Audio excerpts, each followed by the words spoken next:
Welcome to The Gap, where it's our mission to bridge the gap between training and on-field performance. I'm Brett Hart, owner of Hitman Performance. And I'm Dan Labadia, the owner of Jack Javelin. Hope you guys enjoy the show.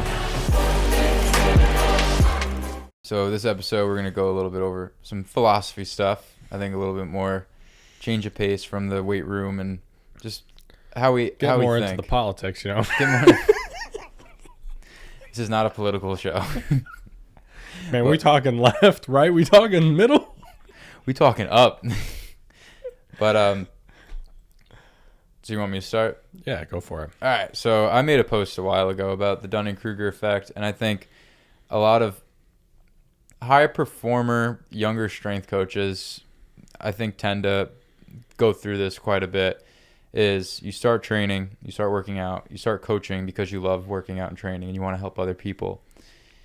You realize very quickly a lot of people don't know that much about training and working out. And like your normal group of people you hang out with, there's a lot of misinformation online, and we talk about the RICE method that we mentioned before.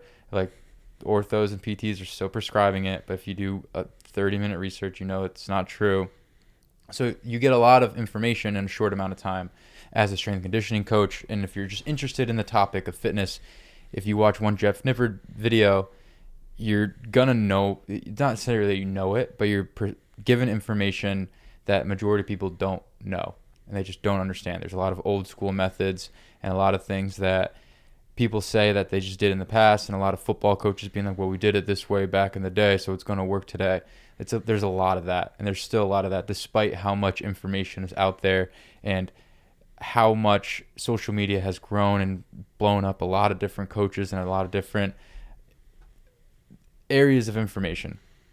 So with that being said, when you first start off and you realize a lot of people don't know that, you're going to feel like you're an absolute genius. So you're going to feel like you know a lot, and you're going to feel like you're a lot smarter than you might actually be. Like you're not going to actually be that smart 1 year into training, 2 years, 1 year into coaching, 2 years, 3 years. And I know I felt that. It's just, I learned about West Side Barbell, and I was like, this is it. This is the answer. This is the key. I know everything about there is to know about West Side Barbell. But then you go triphasic, and you're like, I know everything about triphasic. This is it. This is the missing link. This is it. And then you learn about just normal strength and conditioning. And it just, the more you learn, the more you realize, I don't know a lot. And so that's where that tipping point comes in. It's just when you get new information, you think you're a genius and you're really smart. But then you start learning more and more. And what happens is there's more out there than you realize, and you start to understand you don't know that much. Because I was talking about in previous episodes of like your big fish, small pond. And then you see all this information overload. And the only way you can know what works and what doesn't, in my opinion, is through personal experience and like going through it and like trying it out yourself, trying with different clients and athletes, and how you see progress over time. I think a lot of people don't do that. I think a lot of people will still think that the people that don't take that next step and try to learn more, they just learn what they learn and they're stuck in their ways. That's why I think it's funny when we talked about with Caden, like the trap bar jump versus Olympic lifting wave, like those people that are ends of the spectrum that just, they know what they know. They don't want to know anymore. They know it's their way or the highway. I don't like to be that way. And people that we follow are always on a quest or a journey to learn more. And then we always talk about like, take what's useful, disregard the rest. But with the Dunning-Kruger effect, I think it's interesting is that the people that don't want to go out and learn more and be open to new ideas and to learn different training philosophies and methodologies, those are the people that aren't the smartest, but they're the loudest. They proclaim to be the smartest. They proclaim that they have the answer, they have the key, they have the ticket, and that does very well on social media. Like if you're able to promote your way of training as a silver bullet, functional patterns, Joel Smith, not Joel Smith, Dr. Joel Seedman, not Joel Smith. Joel Smith's actually really good. Joel Seedman. And who's the other one I was thinking of? Functional patterns, Joel Seedman. Charlatans.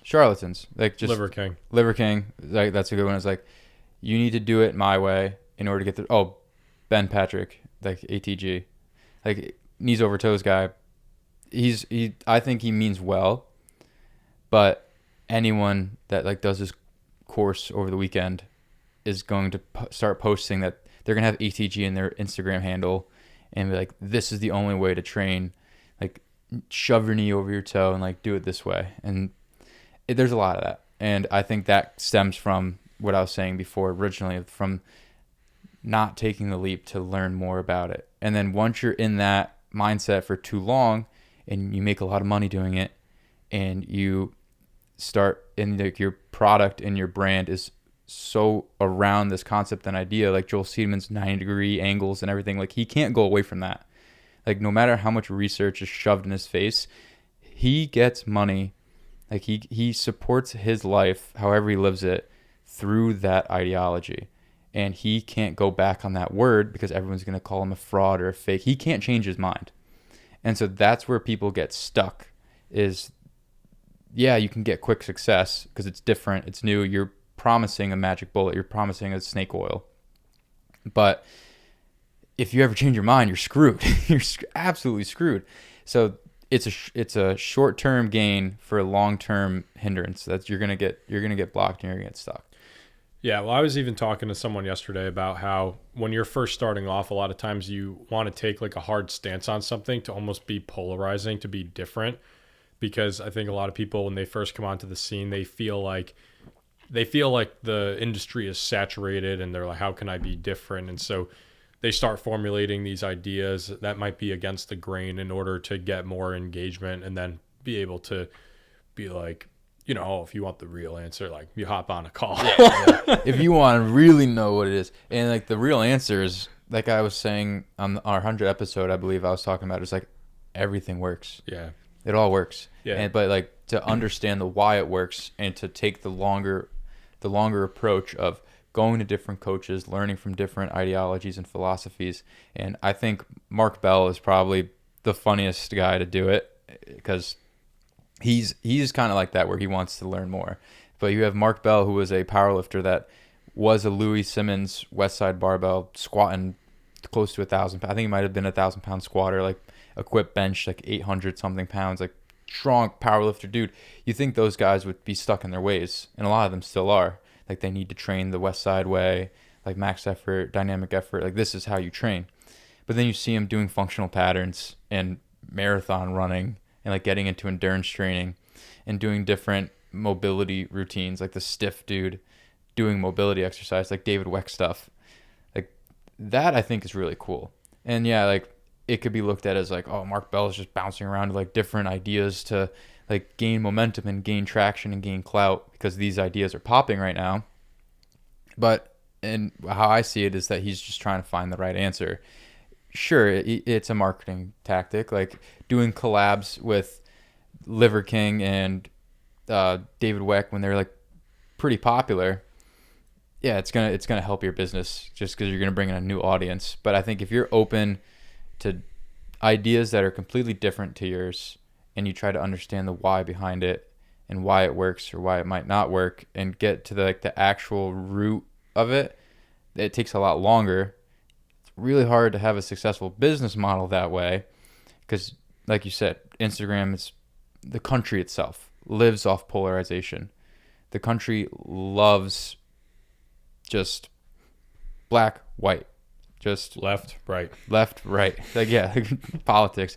But that's what drives the country and what gets people fired up is that they want to feel like they're on the winning side. Yeah, and there's also like a sense of community that goes with it, or like when you are with a group of people that think very similarly to you, that's where a lot of the unity comes from. And a lot of times too, I hear that I can't really cite any sources. Jesus. Oh my god.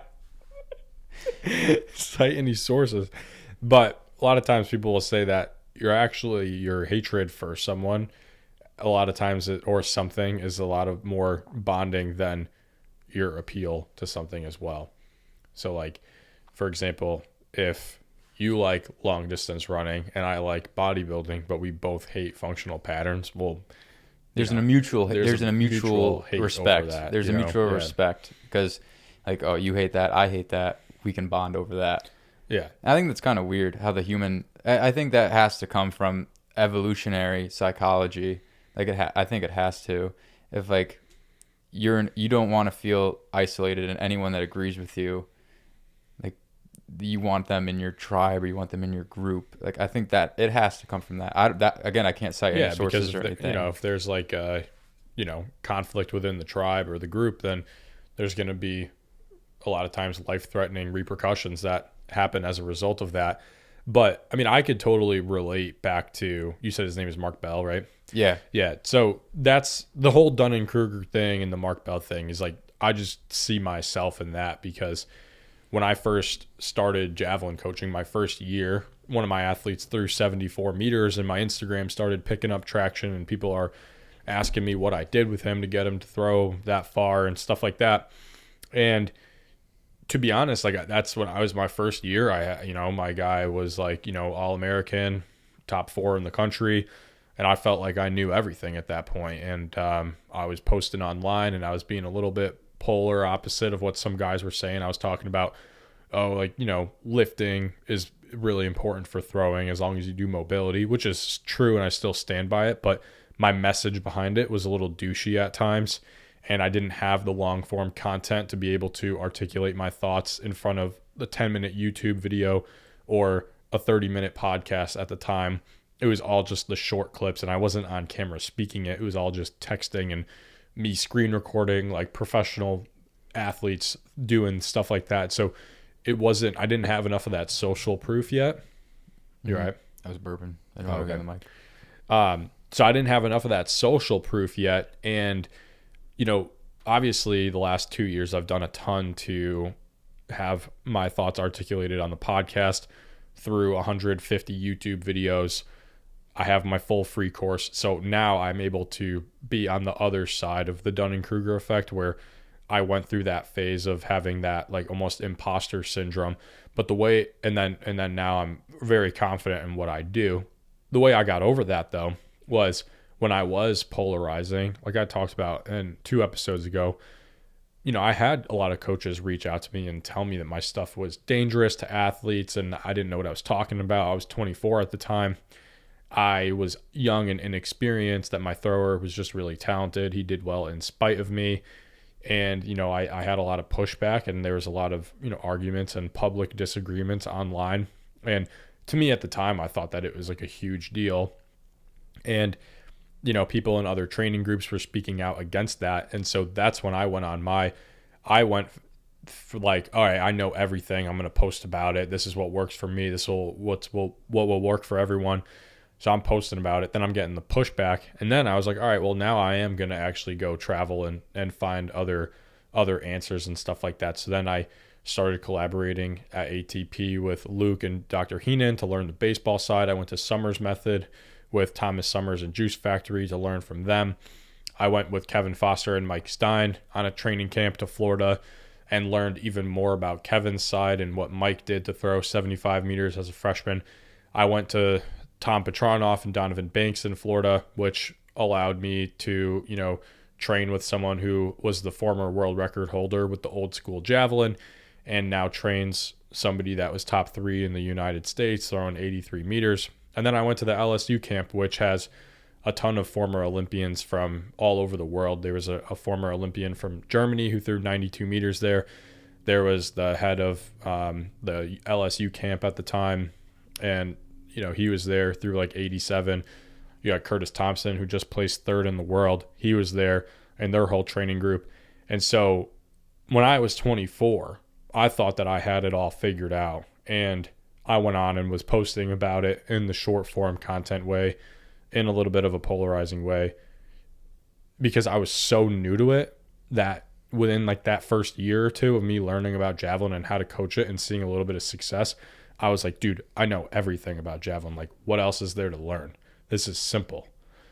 That year, I got extremely humbled by all the stuff that I didn't know, because I actually went and put myself in rooms with people that were older than 24 and who had been coaching more than 1 year and were actually doing it for a really long time, and how I realized that out of everyone, all right, look, the baseball guys, they have two different philosophies and they coach the same sport. And then I went to three different javelin coaches, two in Florida and then one in LSU. And, and in Louisiana. And then I was able to learn three different ways of throwing javelin. And, every single person I met with and learned from, I picked up a little nugget and was able to implement that into my system. And so I completely understand that's exactly how I was. I went from not knowing anything about javelin to, learning a lot in a short amount of time and then having success very early on. And, I had to realize like, all right, there's a lot left to learn still and get on the other side of that hump. I think every single coach goes through that. And I think especially when you have the early success, I think that for sure plays a big factor in it. And I'm honestly, when you look back and how I was thinking about like my Instagram, for example, where I was posting all this stuff and I only had like 1,500 followers, and like there's might have been things where like I don't agree with now. As I talked about before, I thought like max strength was all that matters and like this all that matters, because you want to be, the way social media works is you need to be polarizing. Like unfortunately, if you want it to get seen by a lot of people, like the virality of it is in the first 3 seconds. Like if you don't get someone in 3 seconds, they're not going to like it. So if you're doing something that's completely different than everyone else and you stand by it, like you're going to blow up. Like, yeah. What's really interesting about that is, so when I came onto the scene and I went from 500 to 5,000 followers that first summer after the track season, and I was calling people out saying, you got to be in better shape to throw far. You got to be jacked. You can't be weak. You got to be a physical freak. And like a lot of times I feel like American throwers kind of lacked that sometimes, where like maybe we were really big into the weight room, but we lacked the sprinting, jumping, mobility side of things, and even the body composition side of things at times. And that was a hot take. And I was like coming onto the scene and ruffling feathers and stuff. And then I find myself now that I'm one of the biggest names in javelin in the United States, like my brand, it's like I'll call someone out in the comments section or post it on my story and be like, yo, everyone go hit this guy with the spaghetti emoji. Like, he's commenting hate on my videos. Then I'll have people being like, why are you bullying this guy? But 2 years ago, it was like, yeah, like you show him, like stand up for what you believe in. I think, and then it's like now because I'm the bigger one, that I gotta like dilute myself. your exact example, because like you're saying, javelin's extremely niche and people have been doing their thing for a long time. All right, and so you were coming up while all the other javelin coaches weren't.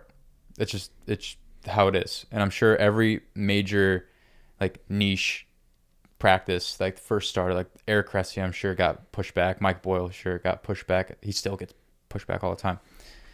That is textbook crab in the bucket mentality. It's like if you put one crab in a bucket, it'll just be able to get out. But if you put multiple of the same crab in that bucket, as soon as one starts to climb, the other crabs will pull it back down because it wants it to stay at the bottom. Like no one escapes. They can all get out. But because they're all at the bottom, one can't rise. They all get pulled back down. And that is textbook, like exactly what you talked about, because you started to climb out of the bucket and love it or hate it, like it was your way. And the other coaches saw that they could have done that, didn't, wanted to pull you down and give you the hate. But now you're at the top, you have the spotlights on you. Like you're at the top, you made it. Like no one really makes it, but like you reached a pinnacle of javelin that a lot of coaches haven't.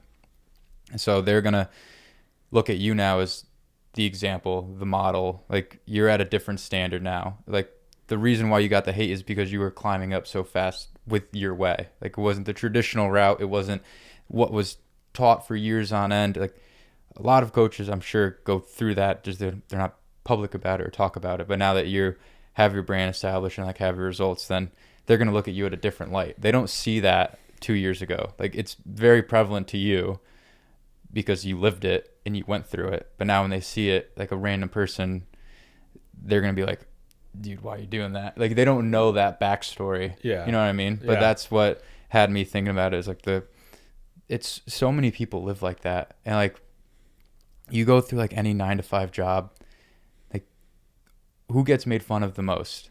It's usually the person that tries the hardest. Why? Why? Because no one else wants to rise up to the standard. Exactly. Yeah. It's that bucket mentality is what keeps everyone at baseline. Well, we've also talked about this before too. Like, how many javelin coaches out there are just as forward thinking as I am, or just as,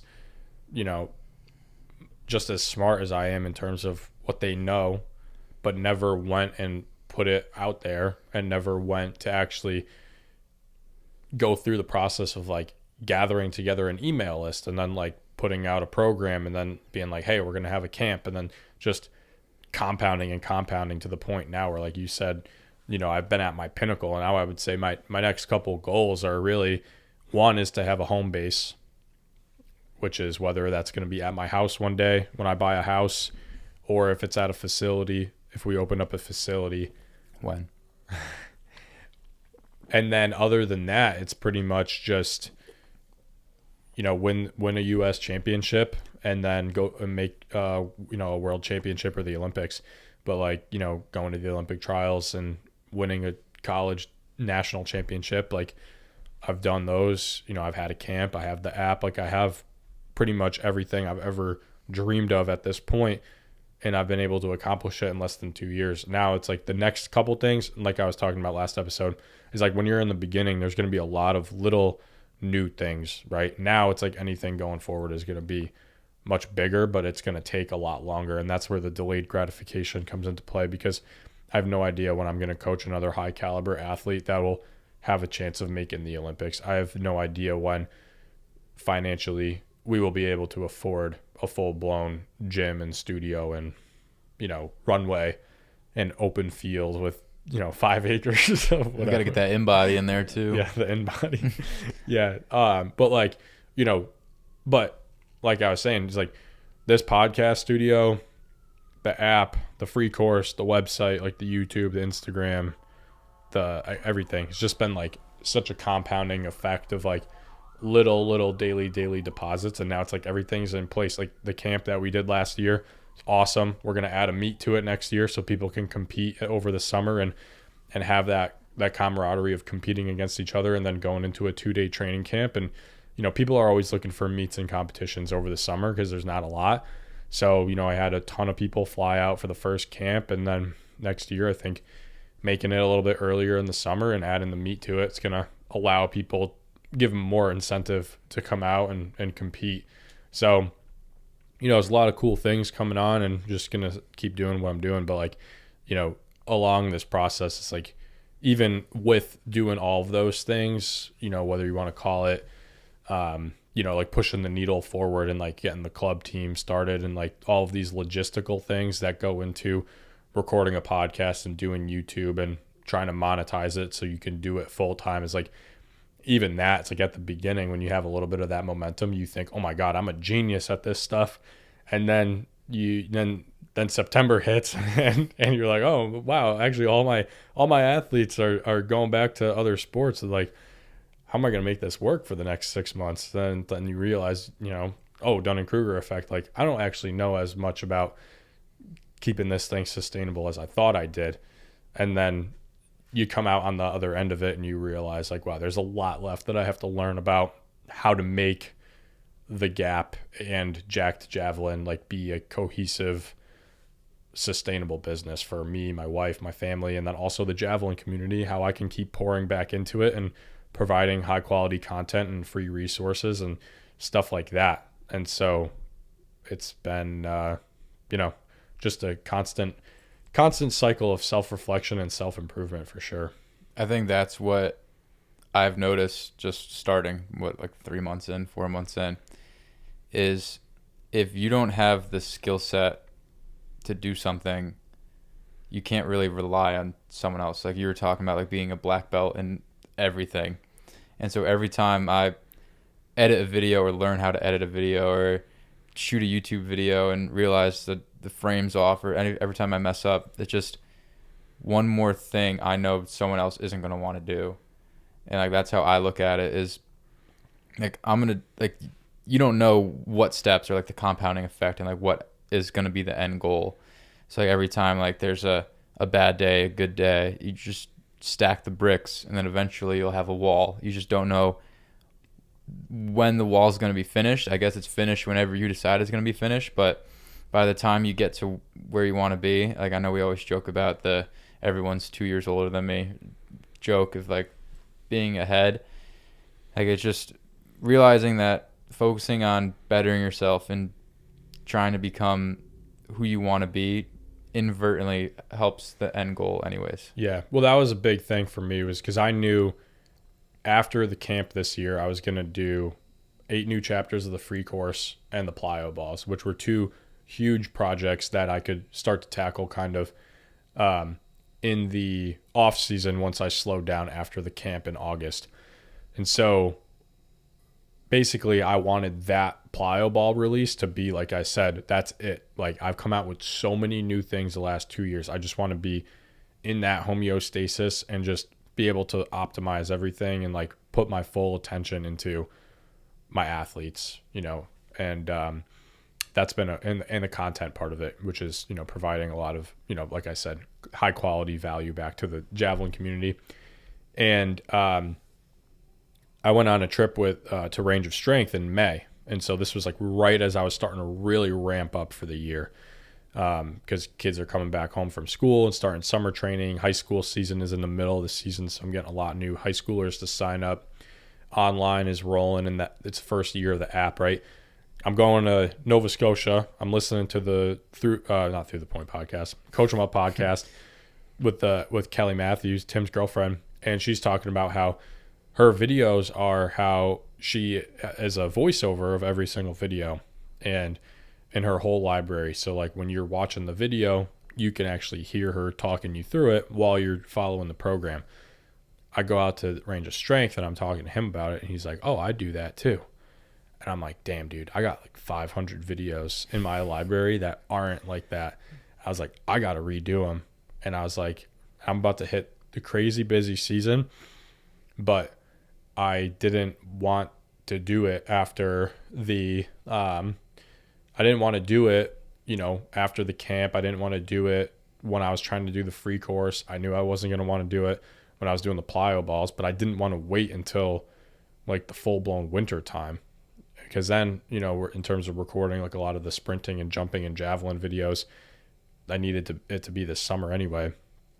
So I woke up at like 4 o'clock, 5 o'clock in the morning, like every day for 6 weeks. And I did 500 videos on top of doing like 8 to 9 javelin lessons a day, on top of doing the online stuff, on top of, you know, the content and all that stuff. And it was just like, I had the most 12 to 16 hour work days in my life this summer. And it was like, that was what kept me going too, is like, I knew that no one else in the javelin, like coaching atmosphere or just even, I knew that, like, you know, even from the point of like, I knew no one else would do that and to make them as high quality as I would do. And then also I knew that like in terms of like us doing a do it yourself at home podcast, like no one was going to want to take the time to learn the setup with like the 3 cameras and like all this stuff. So it's like, that is for me where I just flipped that switch and I'm like, you know,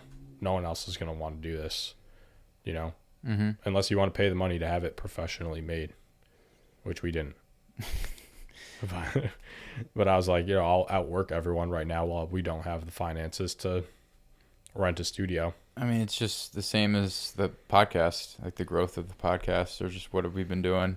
Like how every time the nut got stuck or the cords didn't work or the camera died mid-set or you weren't in frame, like all the little things, like the really frustrating things, you texting all the time, I'm going to crash out, and just all that little stuff. The desktop was a game changer. The desktop's huge. I love my desktop. Thank you for telling me about that.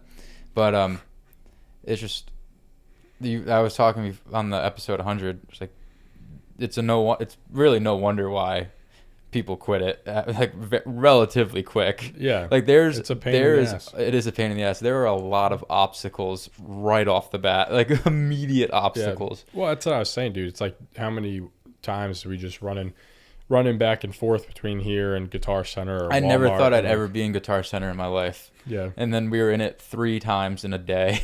Just going back. We're like, these aren't the right boomsticks. We got to get the right boomsticks. We got to get the right mics. This mic's broken. We got to go back. It's just stupid stuff like that you just realize, again, everyone has that. We should start a podcast. And you watch a couple videos on the right mics, the right cameras, how to set it up. And then you start doing it. And then you're like, I really don't know how to do a podcast, or I don't really know how to make this look good on Instagram. Yeah. Or like doing the different. The thing is too, is like you were saying, like I've seen so many people that, and like there's nothing wrong with this. It's just not a sustainable model. But I've seen so many people do like they set up their phone and then they got like, and they're like outdoors or whatever, and they got like the mics clipped here, which is like that's how we started. That's how we started. But like the people that do that for like 5 to 10 episodes and then never evolve, it was like by episode 9, I was like, screw it, I'm buying a camera. And then I think by episode... by episode... No, it was probably episode 5. I said, screw it, I'm buying a camera and use the mics. And then episode 10 was Kevin and Mike. And so that's when, by that point, we had the microphones. Yeah. And then we upgraded the microphones like a year and a half later.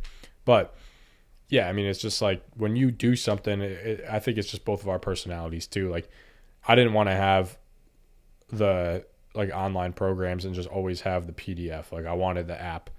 And so after my first like 6 months of doing it, I looked into, all right, what are my options? And I was like, all right, I'm going to get my own branded app. Like that just seems like a revolutionary thing to do. I mean, was that the 1 year anniversary that you told me about that? Yeah. I think that was the Gap 1 year anniversary. Yeah. But it took like Plan B burger, baby. But it took from me buying it or like signing up for it in August. It didn't come out until January. Mm-hmm.